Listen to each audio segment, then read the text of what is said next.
Hey guys, this video is all about staying balanced in the saddle, specifically in your hips. So, if you have never checked into your hips, now is the time to do so. And I want you to take note of a few things. Number one, are your hips level? See how you're standing, if your hips are shifted, if one's higher or lower than the other. And then I want you to also take note if your hip flexors, which is the front part right here, how those are feeling. If they're really tight, if they feel okay. Those are typically the areas that I'm looking for or that we check into with our hips. Obviously, our hips are really important for riding for a number of reasons. It doesn't take a rocket scientist to realize that our hips are really important. And one of the common complaints that I get from my clients is that they have hip pain. And there's several reasons for that. If when you're checking in, you found that your hips are uneven this way, there's a couple of reasons for that that could be happening. Number one, you could actually have a leg length discrepancy. One leg could actually be longer than the other. It's not as common as other muscle imbalances and things that are happening. But the other most common thing that I see is that people are like me and we like to stand like this, with one hip out. And usually there's one hip that's a lot more comfortable to stand like this. For me, it is this hip. This is my weak hip because I just let it pop out to the side. So I want you to take a note of that if that's something you're doing. And then notice the next time you ride your horse, is that something you're also doing on your horse? Do you let that hip drop?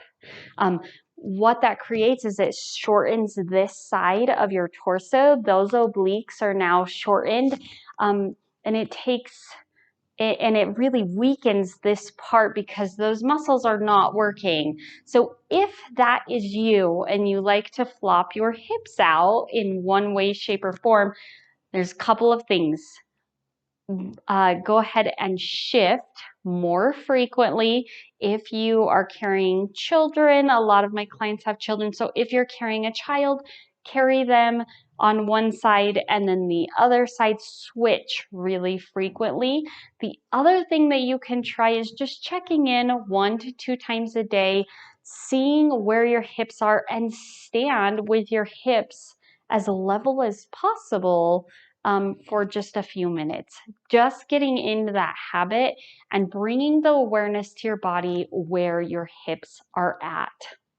The other part of the hips that I check with my clients that's really, really important is the hip flexors. That is the front part of your hips here. And they are very often clenched and tight because of our society. We're constantly in chairs sitting. They're flexed here.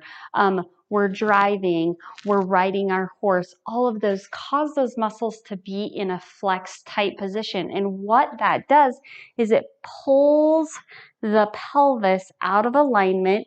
So then we get this back arch here, which we've talked about in previous videos. Our core is not able to engage properly, and we're really just not able to get the stability that we need from our core muscles when those hip flexors are tight. So we really want to try to stand up more and then do exercises that can help release those muscles. So I'm going to show you a couple of exercises to help you with these. The first exercise, you'll need a yoga block and just place it down on the floor. And this is a good one if your hips are unstable. Place the yoga block down on the floor. Step your weak side. So whatever side is your weak, I'm starting with my right. Step it up onto the block so that your toes and the very beginning of the ball of your foot is hanging off the front. And then go ahead and press really, really, really strongly through that leg until this hip is straight. And then release it. Let your hips be uneven again. And then push really, really, really strongly until they're even again. And you can keep this left foot on the floor. That is totally okay. But I want you to feel this side hip, the side glute activating to hold you. And then release. And do it again. Push through. Hold here. And for the sake of time of the video, I'm not going to do any more on this side, but do 10 on this side and then switch to your other side, your strong side, and do 10 on this side as well. So let your hip pop out and then press really strongly through your foot till your hip is straight again. And then release and press again. Do 10 on this side. And then go back to your weak side and do 10 more. So we're going to strengthen your weak side by doing one extra set. So go ahead, pause the video, do those reps, and then come back when you're done. The next exercise, you may need a yoga block or a chair if you can't get all the way to the ground, but come to stand in a wide-legged stance, your feet pointing straight ahead, and then hinge forward at the hips, but don't let your back arch and round like this. So keep your back nice and long, come forward. And then you're just going to take your hips and think of your left hip dropping down and your right hip coming up. If you need to, you can bend your right knee just slightly. And then switch sides. So straighten your right leg. Right hip goes down, left hip comes up. And then go back to the other side. So right hip is up, left hip is down. And this may be a really small movement. It does not need to be big. Just make sure that you're not arching your back. And then shift again. And let your booty come back behind you to stretch your calves just a little bit at the same time. Come one more time. Right hip goes up, left hip goes down.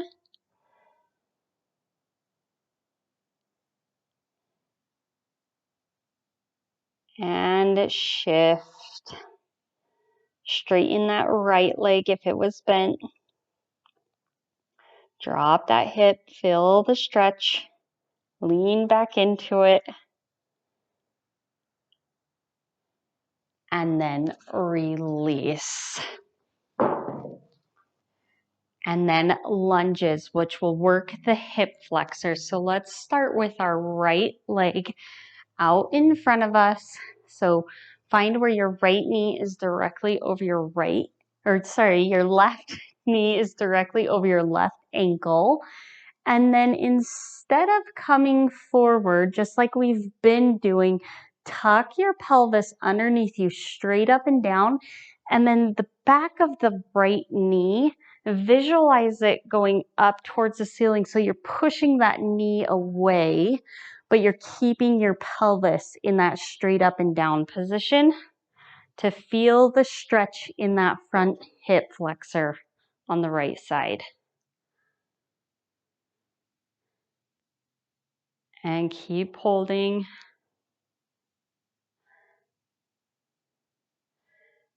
And then go ahead, release. And do the opposite side. So step your left foot back behind you. Right knee is directly over your right ankle. Tuck your pelvis so that it's straight up and down. You don't want to be flopping forward like this. And then visualize the back of the left knee going backwards. But you're going to keep your pelvis tucked. So you're not doing this. Doing this, it may not move very far, but it stretches this hip flexor here. Keep holding. And then go ahead, release. Thank you. Bye.